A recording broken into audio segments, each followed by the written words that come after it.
Vamos a hacer este interesantísimo problema planteado en Ciencias del Mar. Miremos un poco el circuito. ¿Qué vemos? Vemos fuentes de tensión constante con una R al lado. Significa que estas fuentes no son ideales, sino que tienen resistencia interna. Y luego vemos aquí, bueno, un par de resistores, aquí también, y un conjunto de capacitores. La letra dice que en el circuito de la figura, la asociación de condensadores o capacitores está completamente cargada, de manera que se ha establecido el régimen de corriente continua estacionaria. Cuando hablamos de corriente continua estacionaria, es que la corriente que tenemos en el circuito va a tener ya un valor establecido, constante, a través del circuito, que es esto, porque una vez que los capacitores están cargados, ya no tenemos corriente de carga de esos capacitores. Es decir, que simplemente tendremos una corriente que tendremos que ver el valor que tiene su intensidad y en qué sentido circulará la misma. Entonces, la parte A dice, dibujar el circuito de corriente continua al resolver, justificando en su caso por qué no se dibuja alguna de las ramas del circuito original.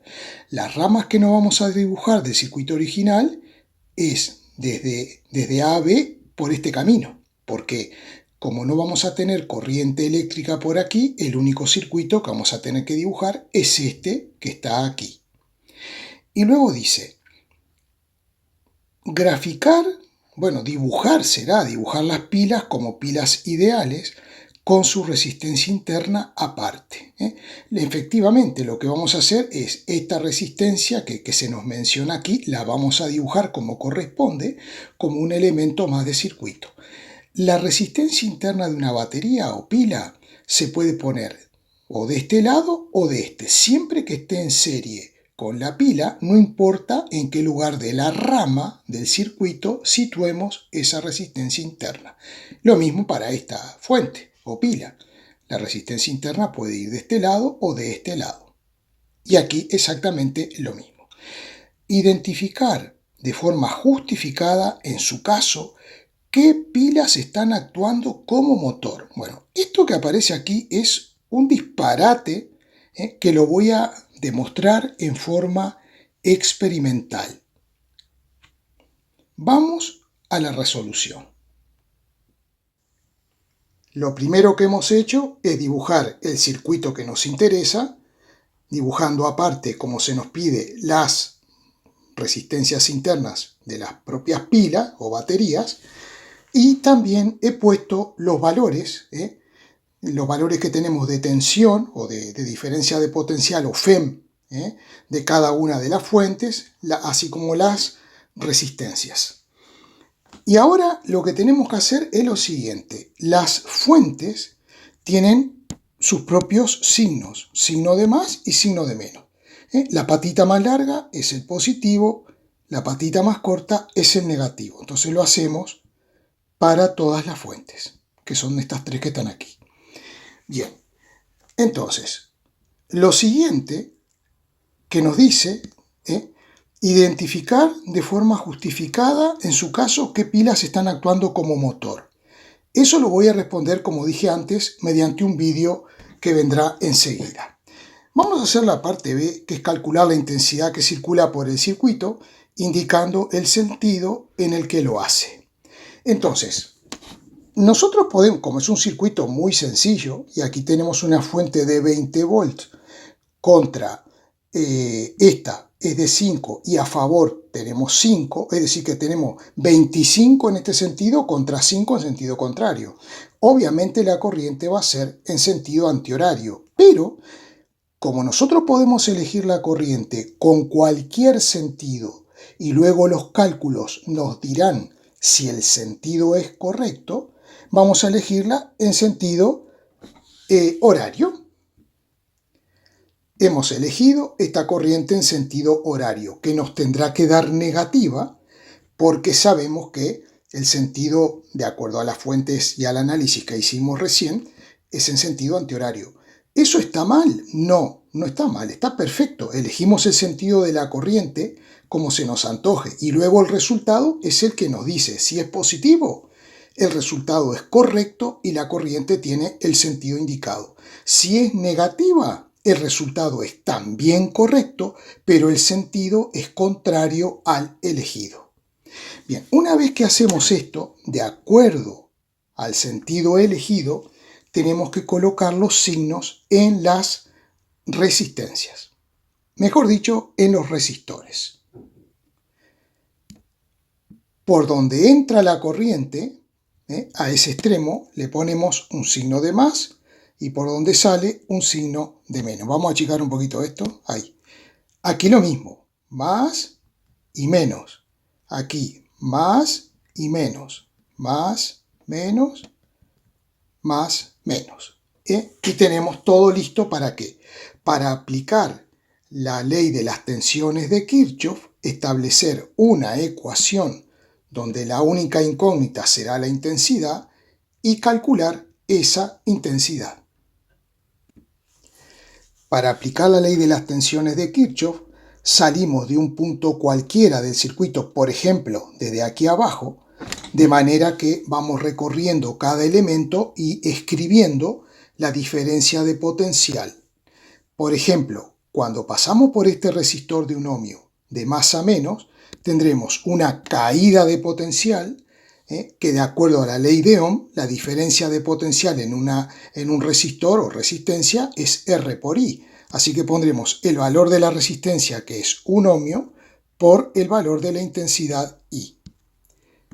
Cuando pasamos de menos a más a través de una fuente, escribimos su diferencia de potencial como más, porque vamos de menos a más. ¿Más cuánto? Más 5 volt.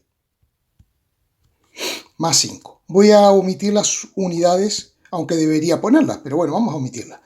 Luego, aquí pasamos por esta fuente yendo de más a menos. Entonces tengo una caída de potencial de menos 20. Pasamos por la resistencia de más a menos, tengo menos 1 ohmio por la intensidad. Luego pasamos de más a menos por esta resistencia, nos queda R por I, o sea, menos 6 por el valor de la intensidad. Seguimos nuestro camino. De más a menos, cuidado, si por una fuente paso de más a menos, entonces pongo menos. ¿Cuánto? 5 volt. Ahora tenemos esta resistencia, de más a menos, pongo menos el valor de la resistencia, que es 1, por la intensidad I. Ahora tenemos la de 6 ohmios, menos 6 por I, y finalmente hemos llegado a este punto.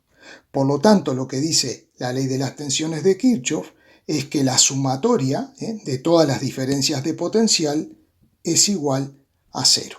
Ahora, ¿qué haremos? Agruparemos términos y despejaremos la intensidad. Menos 15i menos 20, porque más 5 con menos 5 se nos va, igual a 0.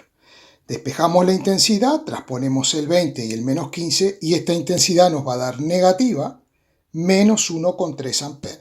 Quiere decir que la intensidad de la corriente es 1,3 amperes, pero circulando en sentido contrario al dibujado. He dibujado la corriente en el sentido correcto y he cambiado los signos, más menos, en cada uno de los resistores. Tengamos en cuenta una cosa, lo que permanece inalterado son los más menos de las fuentes, porque las fuentes mantienen su diferencia de potencial constante o su tensión constante, que es lo mismo, independientemente del sentido de la corriente. Entonces, vamos a ver una cosa. ¿Qué es lo que está pasando con las pilas? Por ejemplo, cuando la corriente pasa por una pila, como en este caso, de menos a más, esta pila está suministrando energía al circuito, a las cargas que convertidas en una corriente eléctrica circulan por ese circuito. Ahora, cuando una batería, como en este caso, la corriente la atraviesa de más a menos, esa corriente lo que está haciendo es cargar esta pila. Si fuera recargable, la estaría recargando. Y en este caso la corriente va de menos a más, esta fuente también suministra energía. Entonces, esta fuente suministra energía, esta también, y esta fuente consume energía. Supongamos que es una pila recargable, se está cargando. Y los resistores, todos ellos disipan energía en forma de calor. Para responder a la pregunta de si una pila o una batería de tensión continua y constante puede convertirse en un motor, vamos a someterlo a prueba. Aquí tenemos un motor de corriente continua. Simplemente he soldado estos dos cablecitos, aquí tiene un engranajecito, y vamos a conectar la pila para ver qué es lo que sucede. Para conectar la pila simplemente lo haré así nada más, voy a hacer contacto y ver lo que sucede. Entonces, vamos a acercar un poquito para que se vea bien el engranajecito ahí. Bueno, entonces, cuando hago contacto, el engranaje gira. Es decir, ¿por qué gira el motor? ¿Por qué gira el motor? Porque la pila le suministra energía y el motor convierte parte de esa energía en energía calorífica y otra parte también en energía cinética, porque el motor lo que nos entrega es energía cinética. Entonces, la capacidad que tiene un motor es que puede convertir la energía eléctrica en energía cinética de rotación. Ahora, ¿podrá un motor comportarse como un generador? Yo he conectado el motor a este tester y lo he puesto en la escala de milivoltios. Entonces, vamos a ver si yo, dándole energía cinética, puedo obtener energía eléctrica, es decir, si puedo obtener una diferencia de potencial entre las patas del motor. Vamos a iluminar un poquito esto. Ahí va. Bueno, voy a moverlo y efectivamente vemos que aparece un voltaje. Si ahora lo muevo en sentido contrario, vemos que cambia el signo y ahí aparece ese voltaje. Evidentemente que yo no puedo mantener el movimiento continuo y por eso ese voltaje es variable. Así que entonces, un motor puede convertirse en un generador si yo le doy energía mecánica. Entonces esa energía mecánica, esa energía cinética la va a transformar en energía eléctrica. Pero lo que está claro es que una pila jamás se va a poder convertir en un motor porque una pila no puede proveer de energía cinética. Imagínense si un mecanismo que funciona con un motor, yo quito el motor y coloco la pila, ¿qué va a pasar? No va a pasar absolutamente nada. La pregunta C, en cuanto a indicar de forma justificada qué elementos aportan energía al circuito y cuáles la consumen, ya lo hemos contestado. Los elementos que aportan energía son esta fuente y esta, porque la corriente las atraviesa de menos a más a ambas.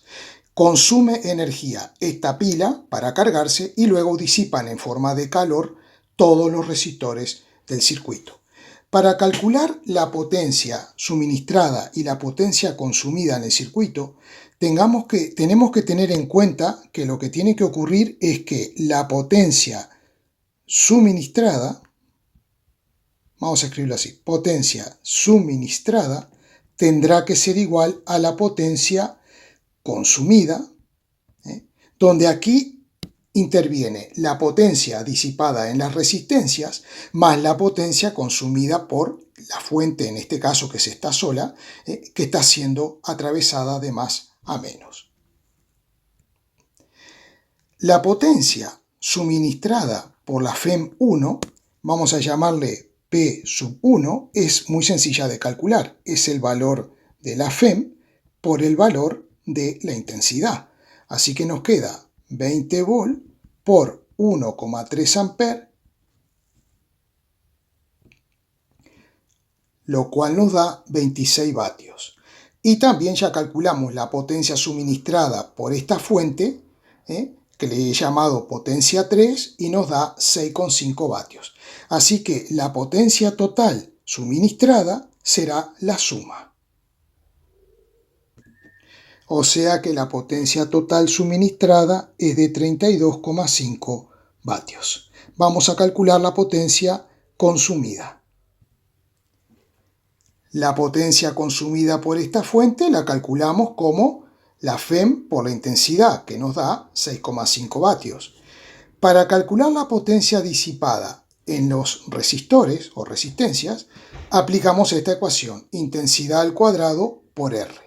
Ahora bien, como la intensidad es la misma, para todos los resistores podríamos sacarla de factor común y calcular la potencia de una sola vez. Hacemos las cuentitas y la potencia disipada en forma de calor en todos los resistores nos da esta cantidad, que sumada a la potencia consumida por esta fuente nos da 31,9 vatios, mientras que antes nos había dado 32,5 vatios. Sí, claro, pero no hay que olvidar que esto está redondeado y encima está elevado al cuadrado. Por eso arrastramos el error, pero en realidad podemos decir que la potencia suministrada es igual a la potencia total consumida. Y esto tiene que ser así en virtud de la ley de conservación de la energía. Obtener la diferencia de potencial entre A y B por dos caminos diferentes en el circuito. La diferencia de potencial entre A y B es lo que yo mediría si conecto entre A y B un tester o un voltímetro, o un tester midiendo como voltímetro. Entonces, cuando nos dicen la diferencia de potencial entre A y B, lo que me están pidiendo es esta diferencia, el potencial de A menos el potencial de B. Siempre nos interesa en un circuito las diferencias de potencial, que es lo que podemos medir con un tester o con un voltímetro. Los potenciales son absolutamente arbitrarios, porque nosotros asignamos un determinado potencial a un punto del circuito, ese potencial puede ser 0, 10 volt, menos 20 volt, y todos los otros potenciales de los otros puntos van a quedar en función del potencial que hemos elegido como referencia. Aquí no vamos a elegir nada como referencia.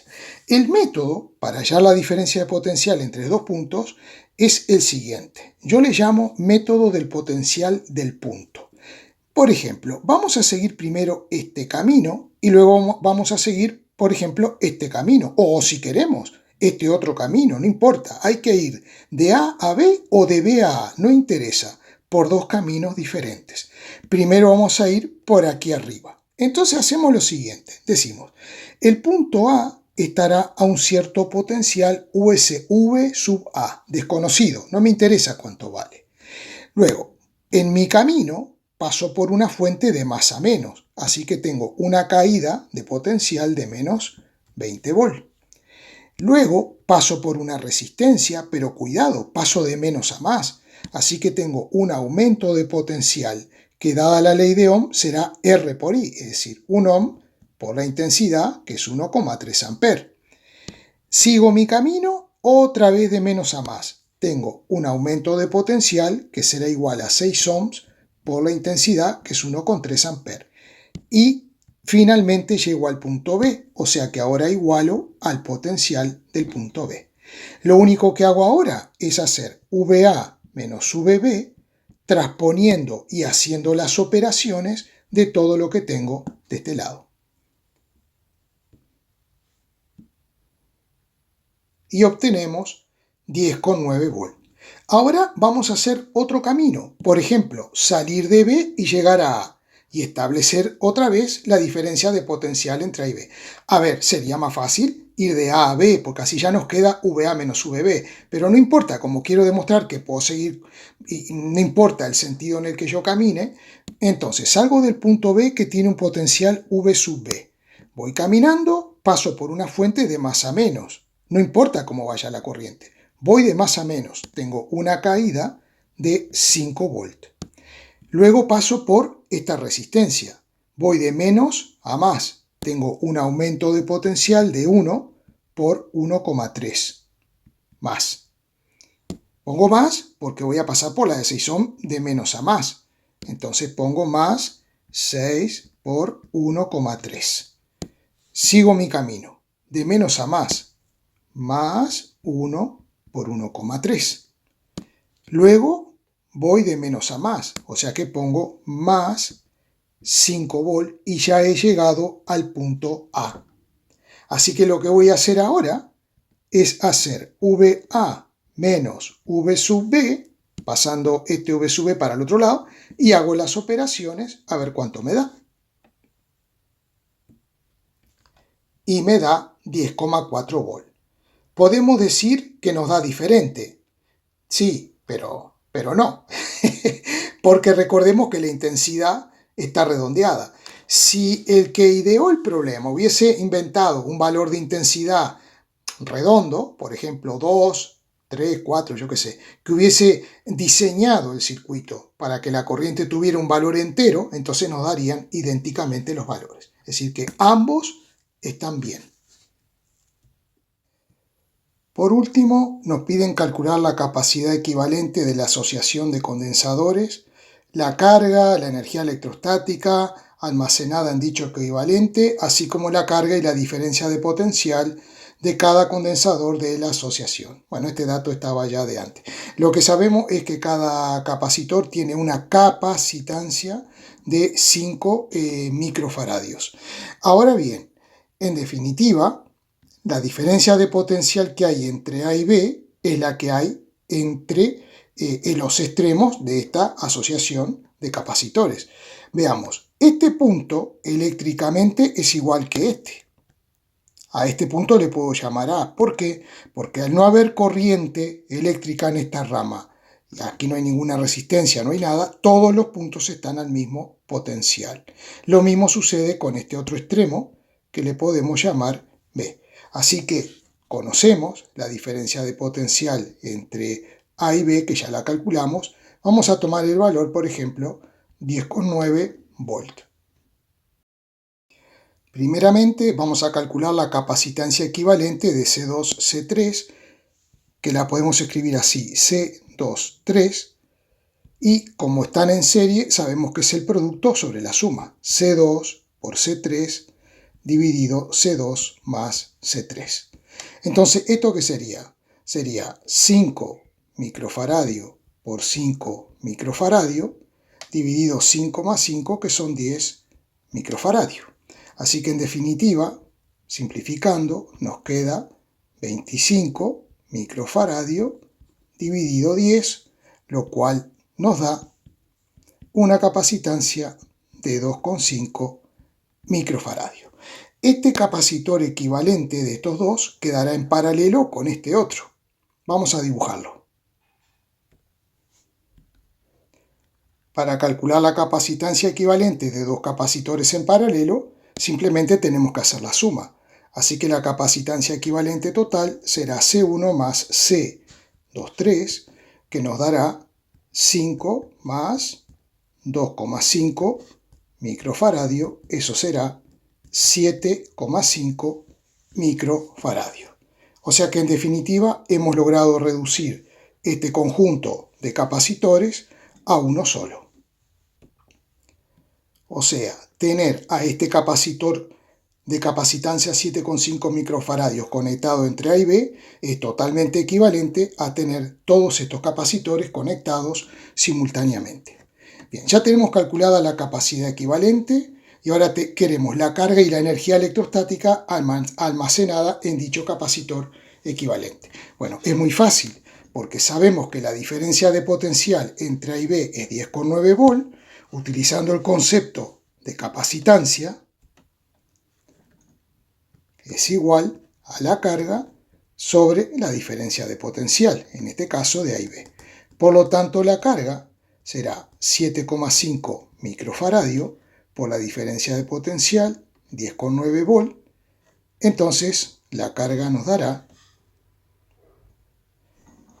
81,8 microcoulomb.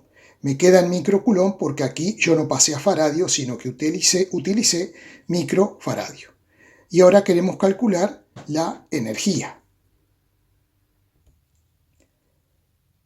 Para calcular la energía, a mí me gusta esta forma. La carga al cuadrado sobre 2 por la capacitancia.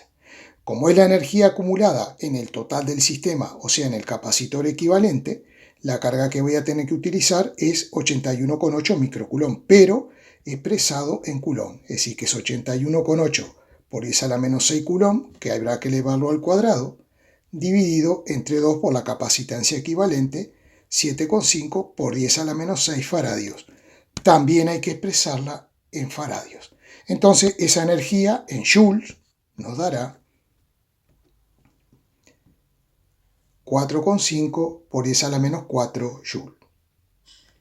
Ahora pide la carga y la diferencia de potencial de cada condensador de la asociación. Esto es muy sencillo.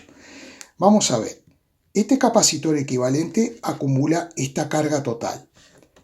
Si luego de este circuito pasamos al anterior y tenemos que estar en paralelo, sabemos que la suma de las cargas de este capacitor más la que tiene este capacitor, vamos a dibujarla por lo menos con unas crucecitas así, será de esta forma porque el punto A está a mayor potencial que el punto B, porque la diferencia de potencial entre A y B nos dio positivo.